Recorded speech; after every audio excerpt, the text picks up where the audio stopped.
Can you believe it? If that kid found his mom dead and called the cops, how could that blood be dry? If he didn't call, what on earth was issue brain? O'Shang asked, "Are you saying Dad is taking the fall for his son?" Song Kun was puzzled for a moment.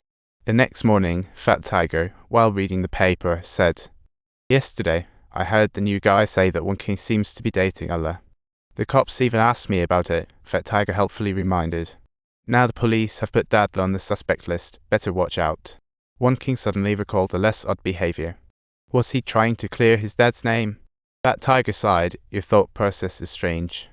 Wanting to meet him now seems a bit much." "Teach me, thanks." What Won King didn't know was that Fat Tiger met Dadla last night. That guy not only didn't call the cops but helped Dadla dodge the investigation. Time flies. The day after tomorrow is May 5th. The task force leader gathered everyone, looking tense. "We absolutely cannot let the murderer overturn this." O'Shang thought this case had nothing to do with there's a greater possibility that Allah could somehow get off. But when asked if he had evidence, he replied, "If not, don't jump to conclusions. First, let's clear up Dadla's situation before talking about anything else." After work, O'Shang paid another visit to Allah's house, where there was a delivery notice on the door. It seemed Allah hadn't been home for days. Time flew, and it was already the afternoon of May 5th. The police and media were on edge, like serial killers have obsessive-compulsive disorder. Once they set a target, they were determined to finish the job. According to the predictions from the previous 4 cases, the murderer was likely to strike again tonight. To get the first-hand scoop, Won King waited at the predicted crime scene, only to be shocked that Allah was missing. He sent countless texts and made several calls, but Allah didn't reply.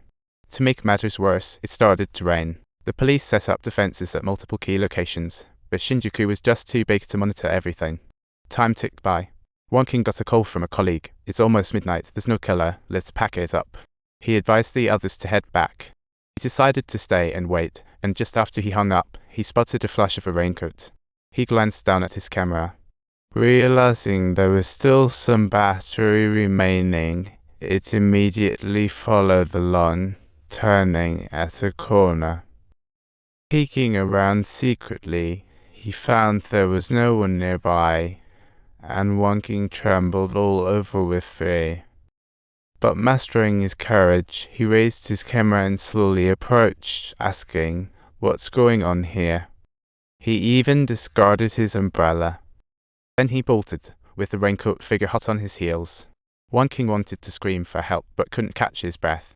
After dashing through 2 alleys, he ducked into a corner, his heart racing from the frantic run. Won King waited as the raincoat figure ran away, feeling like his heart might jump out of his throat. 1 second, 2 seconds, breathing in the fear-filled air. Over 10 seconds passed, no pursuer's footsteps, sounds faded. Won King, bracing himself, peeked out halfway, the alley completely empty. Suddenly, the raincoat figure lunged at him with a fierce thrust. Won King quickly raised his hand and grabbed the figure's arm, but the raincoat guy turned suddenly and sliced across Won King's arm. Then it rose high again, yet Won King blocked again. The raincoat figure used both hands. Won King's mind went blank as the top neared his head. In a split second, suddenly, a police siren blared from afar, and the raincoat figure fled. Won King caught a glimpse of the figure's sneakers. That footstep was too familiar. He had definitely heard it before, and not just once. He thought, where had I heard that? Allah looked at Won King's arm worriedly, asking, "Are you okay?" Won King stayed silent. He had just confirmed that the sound of footsteps was indeed a less. O'Shang quickly hugged Won King. He apologized repeatedly, but Won King's voice was weak. After feeling slightly out of control, O'Shang released Won King and yelled at Allah. 10 years ago, he first found the silence, now again. Dai rushed over, pulled O'Shang aside. Let Won King dress his wound.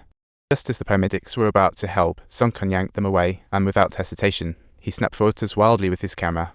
Then he leaned in to adjust his angle on the wound, muttering, "Wait a second, this knife is way too dull." Won King immediately inquired, "Are you saying that knife has cut through something or someone?" Song Kun replied that they wouldn't know until they checked. "Now, let's get your shirt off first. There might be new leads." Odd Dai quickly came in. After watching the whole footage, Won King's camera didn't capture the killer's face. The killer hadn't said a single word the entire time. Won King remembered that the guy seemed to be wearing banana gloves, and Allah was also taken back to the station for questioning. Ah Sheng asked directly where Illa was. Illa said he was interviewing to protect his sources, so he couldn't reveal who it was. Ah Sheng replied saying, "So you have no alibi then?" Illa smugly nodded. Just then, Dai asked, "You care so much about this case. Why would you be out interviewing on such a crucial day?" Illa's expression changed, leaning forward and asking, "Officers, do you have any evidence to prove in the murderer?" Won King returned to the studio, where Fat Tiger was arguing with the producer, insisting Won King should go live. Since he was the only survivor, how could it not go viral? "With all these dreams of yours, can I just stop working?" Fat Tiger shot back, "You know nothing of reporters. With such shocking material, ask if he can sleep at home," Won King mused. "I'd go live, but not for the views if he wanted to warn the ladies to watch out for nearby killers." Meanwhile, Illa emerged from the police station and returned to the crime scene where Won King had just been stabbed, opening a cabinet.